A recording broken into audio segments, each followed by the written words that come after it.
Baik, pada kesempatan kali ini kami akan mempresentasikan presentasi untuk tugas besar aspek berkelanjutan teknik mesin MS 4101.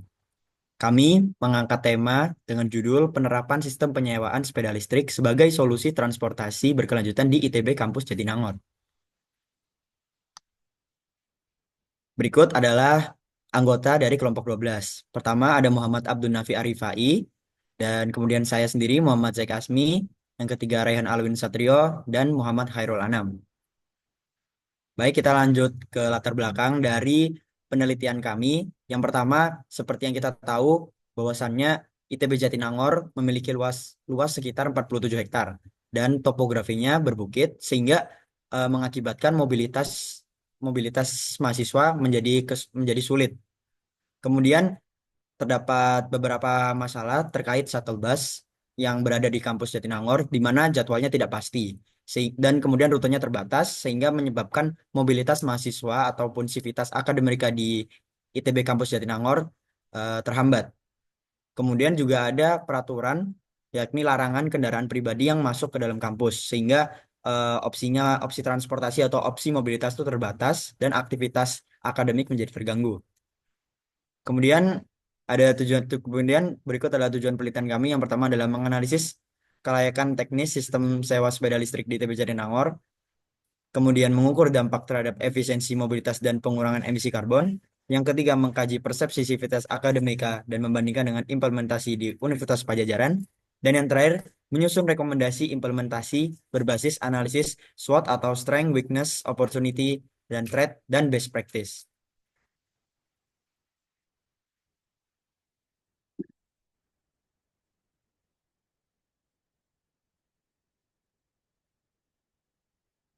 Oke, untuk metodologi yang kami gunakan di sini ialah mengambil data secara sekunder maupun primer. Data sekunder pada kali ini ialah data yang diperoleh melalui kuesioner baik dari mahasiswa ITB sebagai calon pengguna dan mahasiswa Unpad sebagai pengguna pengguna fitur tersebut yang telah menggunakan BIM sejak beberapa lama. Selanjutnya, selain itu kami menggunakan data sekunder seperti dari literatur dan jurnal ilmiah. Nah, dari data yang kami kumpulkan tersebut, kami melakukan SWOT TOS analisis untuk memperoleh hasil yang menurut kami dapat diterapkan di kampus ITB Jatinangor. Selanjutnya lagi, transportasi berkelanjutan sebagai pilar mobilitas masa depan. Nah, di sini ada tiga pilar utama yang memiliki dampak dan fokus pada aspek ekonomi, sosial, dan lingkungan. Definisi dari itu ialah bagian dari pembangunan berkelanjutan yang memenuhi kebutuhan mobilitas saat ini tanpa mengorbankan kemampuan generasi mendatang. Tujuan dari CST sendiri atau Center for Sustainable Transportation yaitu yang pertama sistem yang aman, adil antar generasi, menawarkan pilihan moda dan mendukung ekonomi dinamis. Selanjutnya konsisten dengan kesehatan manusia dan ekosistem. Dan yang paling penting ialah terjangkau. Nah, inti dari gagasan ini sendiri ialah menjaga keseimbangan berbagai tujuan dan kebutuhan sistem pengukuran keberlanjutan.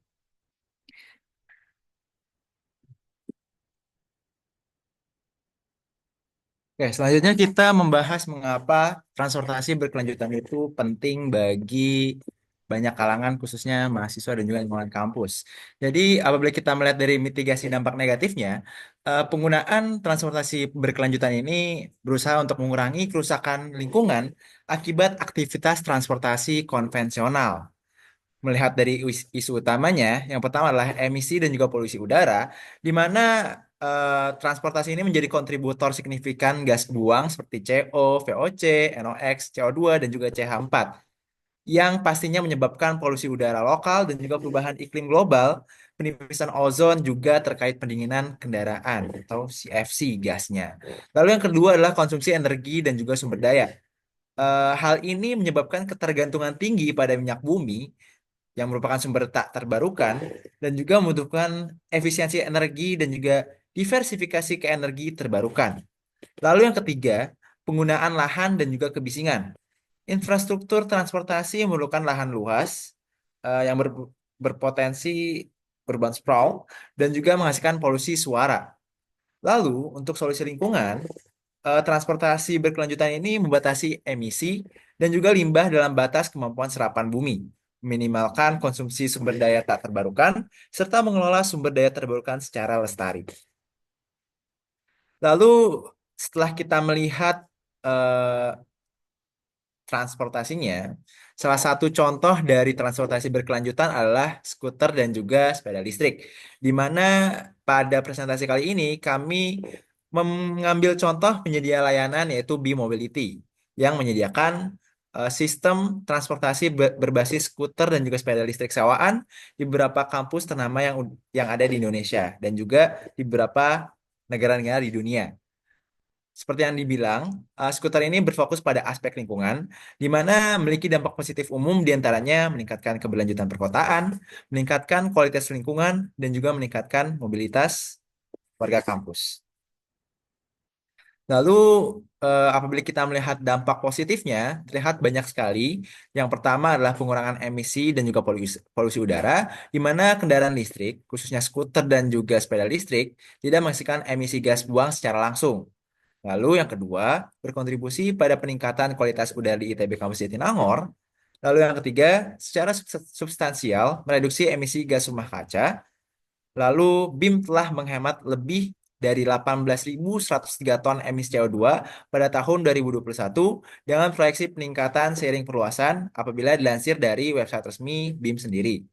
Lalu, apabila kita melihat dari aspek kemacetan lalu lintas, BIM ini sebagai solusi efisien untuk perjalanan jarak pendek. Karena bagi warga kampus, mereka tuh membutuhkan sebuah moda transportasi antar gedung. Lalu yang kedua, mengurangi ketergantungan pada kendaraan pribadi di area kampus yang merupakan penyebab utama kemacetan, di mana sering kali terjadi penumpukan kendaraan di daerah kampus ITB Jatinangor, khususnya pada jam-jam sibuk. Lalu peningkatan mobilitas dan juga aksesibilitas.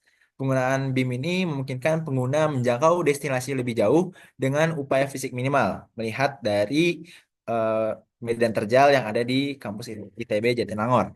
Lalu sangat relevan untuk medan kampus Jatinangor yang cukup terjal, yang sudah saya sebutkan sebelumnya.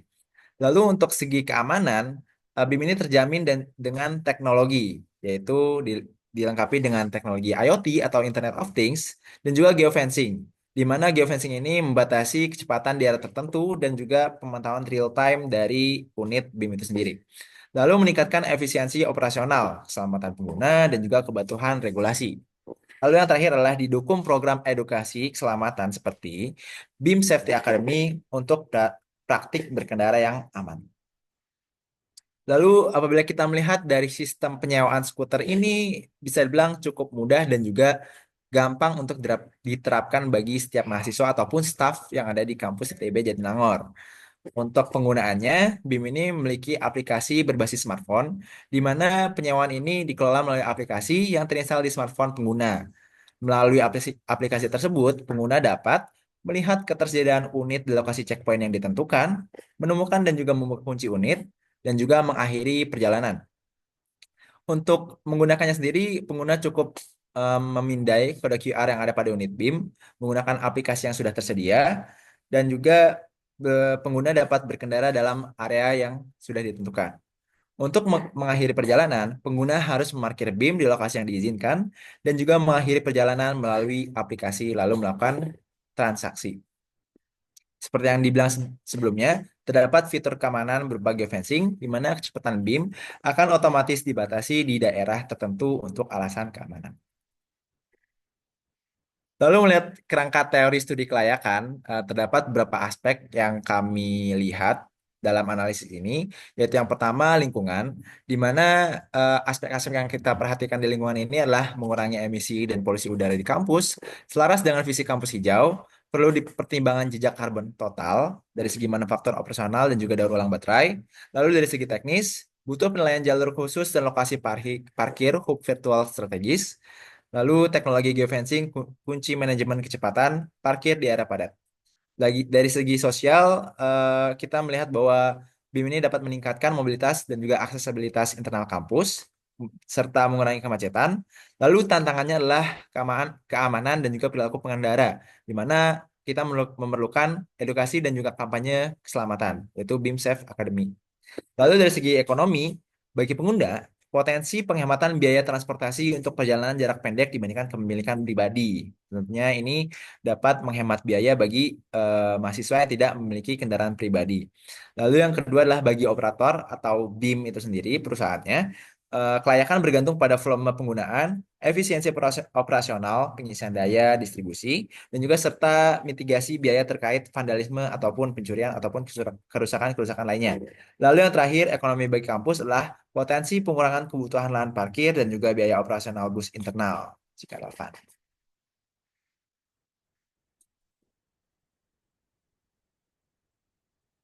Baik, selanjutnya kita perlu mengetahui bagaimana persepsi mahasiswa ITB Kampus Jatinangor tentang rencana adanya sistem sewa sepeda oleh BIM ini. Jadi kami sudah melakukan adanya survei dengan membagikan Google Form kepada beberapa mahasiswa ITB Jatinangor. Hasil yang kami dapatkan bahwa untuk kebutuhan sendiri, eh, mahasiswa ITB Jatinangor yang kami survei eh, lumayan sering berpindah-pindah antar gedung atau fasilitas di ITB Jatinangor dengan 48% 1 sampai 2 kali hingga 24% untuk sering dan sangat sering. Berikutnya, tantangan topografi yang menanjak dan menurun di ITB Jatinangor juga merupakan suatu tantangan dengan 56% menyebutkan bahwa itu cukup menyulitkan. Setelah itu, banyak juga yang merasa bahwa layanan shuttle bus juga masih kurang memadai. Dan juga untuk moda transportasi utama yang digunakan oleh mahasiswa ITB Jatinangor yang kami survei, kebanyakan berjalan kaki. Tentunya hal ini akan cukup eh, sedikit memberatkan karena topografi yang menanjak serta cuaca di ITB Jatinangor yang cenderung agak panas.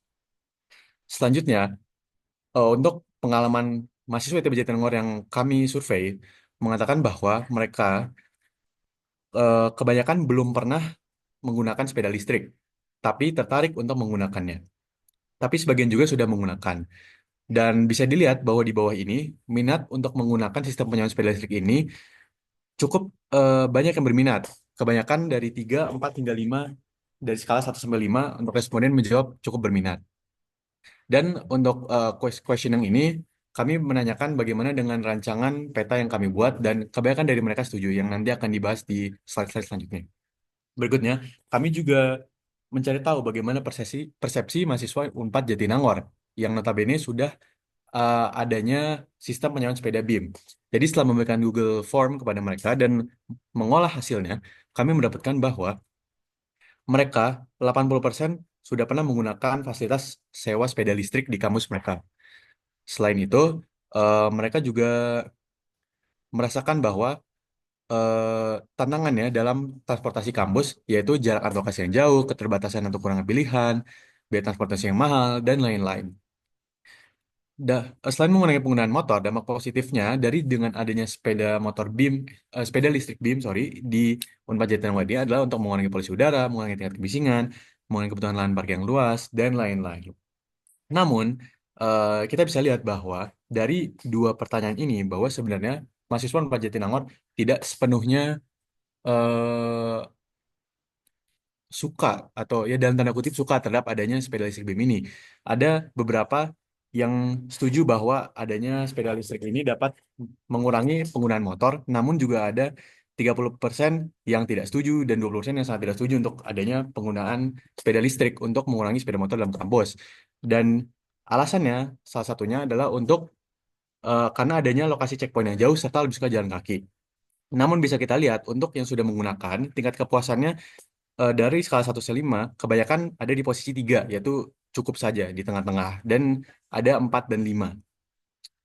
Berikutnya, setelah tahu dari situ, kita perlu berbicara juga tentang bagaimana aspek lingkungan yang terpengaruhi oleh adanya sepeda listrik BIM ini. Jadi, dari riset yang kami lakukan dengan jurnal-jurnal yang sudah ada, kami membandingkan emisi mobil dan sepeda motor. Bisa lihat di tabel ini pada bagian MC yaitu motorcycle dan PC personal car pada saat running untuk gram per kilometer ya untuk CO, NOx, SO2 dan PM serta CO2 bisa dilihat di tabel seperti ini dan untuk personal car seperti ini. Tentunya untuk personal car lebih besar. Dan kalau kita lihat lebih jauh lagi, jika kita bandingkan dengan perbandingan menggunakan sepeda listrik, bisa kita lihat bahwa untuk sistem e-bike penurunan emisi CO2 untuk gas rumah kaca sendiri bisa menurun hingga 88,7%. Bahkan 98,2% untuk perbandingan dengan sepeda motor dan mobil pribadi. Catatannya untuk penghitungan emisi dari sistem e-bike ini berasal dari emisi tidak langsung berasal dari listrik grid, yaitu ya tentu saja PLN. Intensitas emisi yang kami gunakan untuk menghitungkan yaitu sekitar 4,8 gram CO2 per kilowatt hour dengan konsumsi e-bike asumsi 10 watt hour per kilometer, sehingga mendapatkan angka sekian. Untuk emisi NOx, CO, dan PM lokal dapat dilihat mengalami penurunan 100% karena tidak ada knalpot dan tidak ada pembakaran. Untuk polusi suara sendiri juga itu hampir senyap karena ya tidak ada internal combustion engine sehingga tidak ada kebisingan.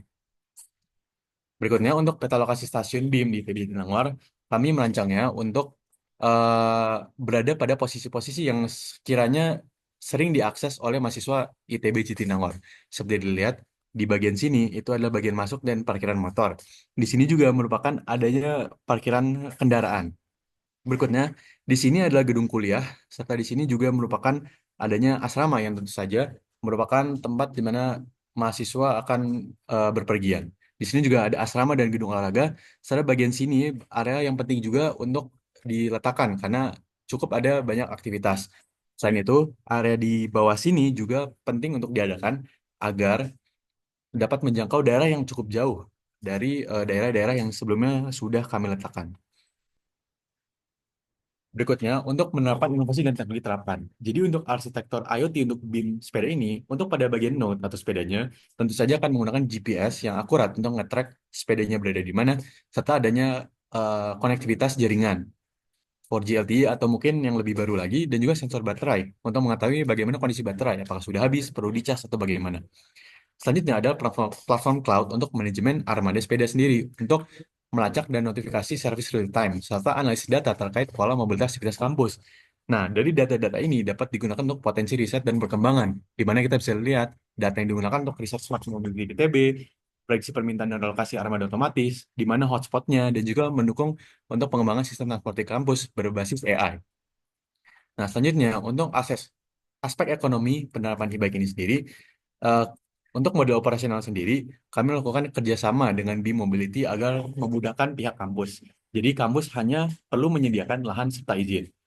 BIM akan menanggung jawab semua biaya sepeda, operasional, aplikasi, dan lain-lain. Keuntungan yang tentu saja akan meminimalisir resiko keuangan dari pihak ITB. Implementasi cepat, serta tidak perlu dana kampus yang akan memberikan ITB. Estimasi jumlah pengguna dan kebutuhan sepeda kami hitung dengan estimate jumlah mahasiswanya. Jadi kami dapatkan dari internet untuk jumlah mahasiswa ITB Jatinangor kurang lebih itu 6.212 existing serta 6.433 untuk mahasiswa baru, including yang TPB. Sehingga ada kurang lebih 12.645 mahasiswa. Jika berdasarkan survei kami ambil kurang lebih 65% berminat, maka dapat angka sekitar 8.200 pengguna potensial. Dengan rasio ideal untuk micromobility di mana satu sepeda equals 15 pengguna, maka dibutuhkan kurang lebih 548 unit untuk full scale ketika nanti sudah matang sistemnya. Namun untuk tahap awal pilot, kami rasa dengan 200 unit kurang lebih itu akan sangat cukup untuk memulai membangun sistem ini. Efisiensi dan manfaat ekonominya tentu saja karena tadi kami menggunakan model operasional yang bekerja sama dengan B-Mobility, tidak perlu menggunakan biaya investasi dari kampus sama sekali, tidak perlu beli sepeda, stasiun, aplikasi, dan lain-lain. Biaya operasional juga tentu saja ditanggung penuh oleh BIM, serta tidak menanggung listrik, baterai, dan servis. Manfaat ekonomi yang tidak langsung, pertama adalah hemat waktu dan energi mahasiswa, terutama di cuaca Jatinangor yang panas dan menanjak-nanjak di kampusnya. Mengurangi subsidi shuttle dan parkir, serta mendukung branding kampus ITB Jatinangor yang hijau. Untuk perbandingan ekonomi pada moda transportasi dapat dilihat sendiri pada tabel ini. Misal pada aspek investasi kampus, pada shuttle bus memiliki angka yang tinggi. Motor mahasiswa tentu saja ya beda karena itu dari pihak mahasiswa sendiri. Dan untuk e-bike sendiri, nol. Biaya operasional tinggi, tidak ditanggung dan nol untuk respectively masing-masing. Emisi juga rendah untuk e-bike, fleksibilitas juga sangat tinggi karena bisa tergantung on demand dan di mana-mana, serta potensi risetnya lebih tinggi. Untuk aspek sosialnya sendiri, kami menargetkan dari SDGs 11 untuk 11.2 dan 11.3, yaitu aspek transportasi yang aman, terjangkau, dan berkelanjutan. Baik, untuk SDG, kami menargetkan dari target 11.2, yaitu akses transportasi aman, terjangkau, dan berkelanjutan. Jadi, baik sendiri sebagai moda first mile atau last mile dari gerbang ke halte atau ke kampus integrasi dengan angkot dan ojek online untuk mengurangi ketergantungan kendaraan pribadi. Micromobility ini mendukung transportasi inklusif sebagai fondasi mobilitas berkelanjutan. Didapat dari Sum for All 2019 dan meningkatkan aksesibilitas kelompok rentan ITF 2021. Berikutnya untuk target 11.3 yaitu urbanisasi inklusif dan pengelolaan ruang yang berkelanjutan. Sistem IBAK yang mendukung pengelolaan ruang dan keselamatan melalui teknologi geofencing seperti pembatasan kecepatan di area padat, slow zones, dan larangan parkir sembarangan atau no parking zones untuk menjaga keteraturan dan kenyamanan dalam kampus. Dari sisi inklusivitas sendiri, sepeda ini dirancang dengan rangka yang low step dan schedule yang fleksibel, yang ramah bagi berbagai postur, usia, dan gender. Tentunya untuk mengakomodir untuk semua orang. Aplikasi bagi ini juga mengikuti standar WCAG agar dapat diakses oleh penyandang disabilitas, serta menyediakan tarif yang terjangkau melalui skema Pay as you go dan paket langganan khusus mahasiswa.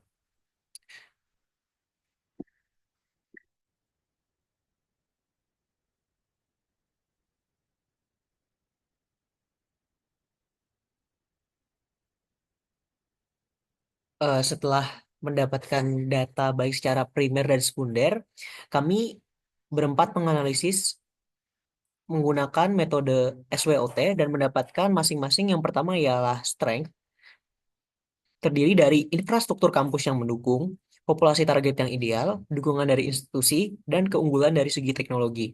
Untuk kelemahannya sendiri, yaitu ketergantungan pada pihak ketiga, keterbatasan infrastruktur pendukung, dan batasan geografis. Nah, opportunities yang bisa kita ambil seperti transportasi berkelanjutan global, perkembangan teknologi, kemitraan yang strategis, dan potensi untuk ekspansi. Dan yang terakhir ialah dampak lingkungan positif. Selanjutnya, ada threat juga yang terdiri dari tantangan cuaca dan iklim, mungkin bisa seperti hujan dan lain sebagainya, terus kompetisi dan alternatif transportasi lainnya, dan ada juga risiko keamanan dan vandalisme. Selanjutnya ada perubahan kebijakan, dan yang terakhir ialah resistensi sosial atau budaya pengguna. Nah, dari empat ini kami melakukan matrik SWOT atau TOS, analisis TOS yang menghasilkan yang pertama ialah strength opportunities, terdiri dari menjadikan ITB Jatinangor sebagai pilot kampus BIM nasional, dan kedua menggunakan reputasi teknologi ITB untuk menarik sponsor atau hibah. Terus ada integrasikan sistem BIM dengan sistem informasi akademik kampus. Lalu untuk weakness dan opportunities-nya terdiri dari melibatkan dosen dan mahasiswa untuk desain jalur dan keamanan, menggunakan teknologi geofencing untuk atasi jalur terbatas, dan yang terakhir adalah edukasi pengguna tentang manfaat dan cara penggunaan dan tata cara penggunaan. Selanjutnya ada strength traits, terdiri dari memanfaatkan sistem teknologi BIM untuk keamanan otomatis seperti anti-theft atau auto-lock dan tracking. Selanjutnya ada juga tingkat koordinasi dengan kebijakan kampus agar sistem tetap adaptif. Dan yang terakhir di bagian weakness dan threats. Yang pertama melakukan pelatihan penggunaan dan integrasi dengan kegiatan PPKMB atau penerimaan mahasiswa baru. Jadi ketika mahasiswa baru masuk, maka akan ada pelatihan untuk penggunaan alat tersebut. Nah, selanjutnya lagi, membangun shelter sepeda untuk cuaca yang ekstrim. Dan yang terakhir ialah memonitoring kinerja operasional bersama mitra secara berkala. Nah, pada bagian terakhir ini perlunya kinerja antara institusi dan pihak terkait penyedia BIM. Nah, kesimpulannya ialah sistem penyewaan sepeda listrik di Unpad memiliki potensi keberhasilan yang tinggi karena kekuatan dan peluang yang saling menguatkan seperti populasi besar, tren keberlanjutan, dukungan institusi, dan teknologi BIM yang memberikan fondasi kuat untuk implementasi. Sementara kelemahan dan ancaman yang dapat diatasi melalui strategi kemitraan yang jelas, edukasi pengguna, dan integrasi sistem yang adaptif. Sehingga dengan pendekatan kolaboratif dan perencanaan bertahap, sistem ini sangat berpotensi menjadi solusi mobilitas kampus jangka panjang yang efisien, aman, dan berkelanjutan. Nah, karena kita udah meninjau di Unpad tadi secara kesimpulan, maka secara tidak langsung dengan kondisi yang tidak jauh berbeda di Jatinangor dan jumlah mahasiswa yang harusnya lebih sedikit dibanding mahasiswa Unpad, maka potensi tersebut juga dapat dikembangkan di kawasan ITB Jatinangor.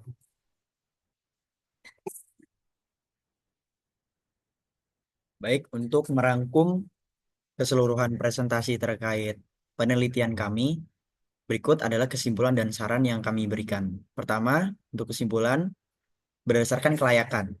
Secara dari aspek kelayakan, wacana ini atau rencana ini itu layak dari aspek teknis maupun lingkungan dan sosial serta ekonomi, serta bisa dijalankan tanpa perlu berinvestasi. Kemudian secara dampak, layanan ini dapat meningkatkan efisiensi mobilitas dan mendukung ITB sebagai Green Campus. Kemudian secara keberterimaannya terhadap sivitas akademika dapat dilihat pada slide-slide sebelumnya yang di mana kami melontarkan form atau survei, dapat dilihat bahwa mahasiswa itu antusias. Kemudian berdasarkan dengan benchmarking di Universitas Pajajaran yang menunjukkan bahwa adopsi ini sangat mungkin, namun dengan catatan pendekatannya yang bertahap. Kemudian untuk saran, berikut adalah beberapa saran yang kami berikan terkait rencana atau implementasi penyewaan sepeda listrik di ITB Kampus Jatinangor. Yang pertama, sebaiknya dimulai secara bertahap di area yang aktivitasnya padat, seperti gedung kuliah umum dan asrama. Yang kedua adalah kampus perlu menyediakan jalur sepeda dan titik parkir yang aman, serta mengedukasi pengguna secara rutin.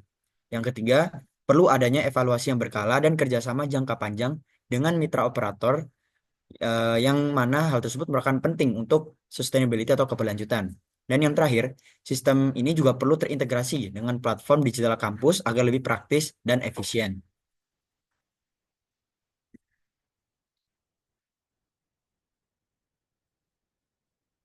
Baik, sekian presentasi dari kami. Kurang dan lebihnya mohon maaf. Assalamualaikum Assalamualaikum warahmatullahi warahmatullahi wabarakatuh. wabarakatuh.